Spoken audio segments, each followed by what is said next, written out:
ચાલો આજે આપણે ગણિતને એના ફોર્મ્યુલાના પાંજરામાંથી બહાર કાઢીએ અને સીધા લઈ જઈએ એક રેસ ટ્રેક પર જ્યાં સ્પીડ, સસ્પેન્સ અને બે બહુ મોટા સવાલો આપણી રાહ જોઈ રહ્યા છે. તૈયાર થઈ જાઓ, કારણ કે આ કોઈ લેક્ચર નથી, આ એક વાર્તા છે. બસ એકદમ શું કરતી પસાર થઈ જાય છે. આંખના પલકારામાં તો ગાયબ. પાછળ ફક્ત ટાયરની ચીસો અને હવામાં બળેલા રબ્બરની ગંધ રહી જાય છે. જાણે કે ખુદ સ્પીડે જ અવતાર લીધો હોય. હવે એ જ ટ્રેકની બાજુમાં એક વૈજ્ઞાનિક ઊભો છે. એની નજર કાર પર તો છે, પણ એનું મગજ કંઈક બીજું જ વિચારી રહ્યું છે. એના મગજમાં આંકડાઓ નહીં, પણ એક બહુ મોટો સવાલ ઘૂમી રહ્યો છે.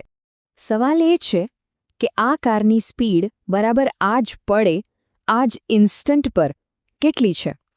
હું એવરેજ સ્પીડની વાત નથી કરી રહ્યો હો, બસ એ એક ક્ષણની, એ પળવારની સ્પીડ કેટલી છે?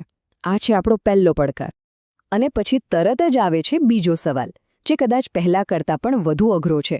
જો આ કારની સ્પીડ દરેક સેકન્ડે બદલાતી હોય, તો એણે આખી રેસ પૂરી કરશે ત્યારે એણે ટોટલ કેટલું અંતર કાપ્યું હશે? એ કેવી રીતે ગણવું? અને મજાની વાત એ છે કે આ કોઈ સામાન્ય સવાલ નથી. આ એ બે ચાવીઓ છે જે કેલ્ક્યુલસ નામના ગણિતના એક આખા બ્રહ્માંડનો દરવાજો ખોલે છે. તો ચાલો રાશિની જોઈએ છે. પહેલી ચાવી ફેરવીએ. ઓકે, તો આપણું પહેલું મિશન છે એક પડવારની ગતિને પકડી પાડવી. જુઓ, આપણો વૈજ્ઞાનિક પૂરી તૈયારી સાથે આવ્યો છે. એની પાસે એક મશીન છે જે કારની સ્પીડ નોંધી રહ્યું છે. અને ડેટા શું કહે છે કે 0 સેકન્ડે સ્પીડ હતી 40 કિલોમીટર પ્રતિ કલાક, 2 સેકન્ડ પછી સીધી 80 અને 5 સેકન્ડ પર તો 120. સ્પીડ તો સતત વધી રહી છે, તો કોઈ એક ક્ષણની સ્પીડ કેવી રીતે જાણી શકાય? અને બસ આ જ પ્રોબ્લેમ સોલ્વ કરવા માટે ગણિત આપણને એક જબરદસ્ત ટૂલ આપે છે. એનું નામ છે ડિફરન્સિએશન.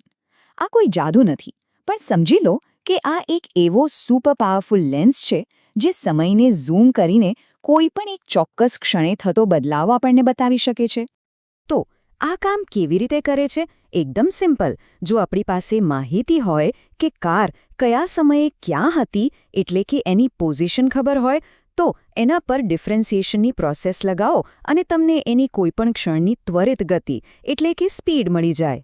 પોઝિશનમાંથી સ્પીડ. વાહ! પહેલો સવાલ સોલ્વડ. પણ વાર્તા અહીં પૂરી નથી થતી.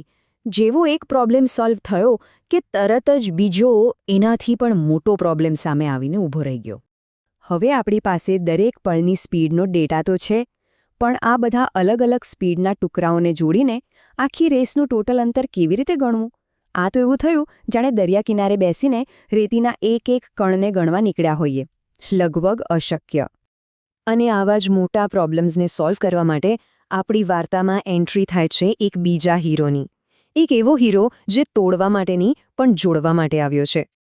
તો ચાલો મળીએ કેલ્ક્યુલસના આ બીજા શક્તિશાળી કોન્સેપ્ટને.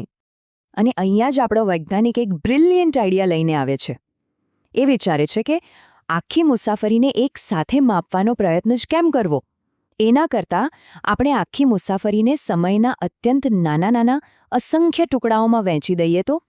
વિચાર એ છે કે સમયના દરેક નાના ટુકડામાં કારે કેટલું અંતર કાપ્યું એ શોધી કાઢો.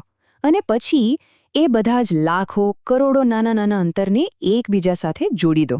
બસ આ બધા ટુકડાઓને જોડીને આખું ચિત્ર બનાવવાની જે પ્રોસેસ છે ને, એને જ કહેવાય છે ઇન્ટિગ્રેશન. અને જુઓ, આ કેટલું સુંદર છે. આપણી પાસે દરેક ક્ષણની સ્પીડ તો છે જ. એના પર ઇન્ટિગ્રેશનની પ્રક્રિયા લાગુ કરો અને તમને મળી જશે કારે કાપેલું કુલ અંતર, એટલે કે એની ટોટલ ડિસ્ટન્સ. મતલબ કે સ્પીડ પરથી પાછા પોઝિશન પર. બીજો સવાલ પણ સોલ્વડ.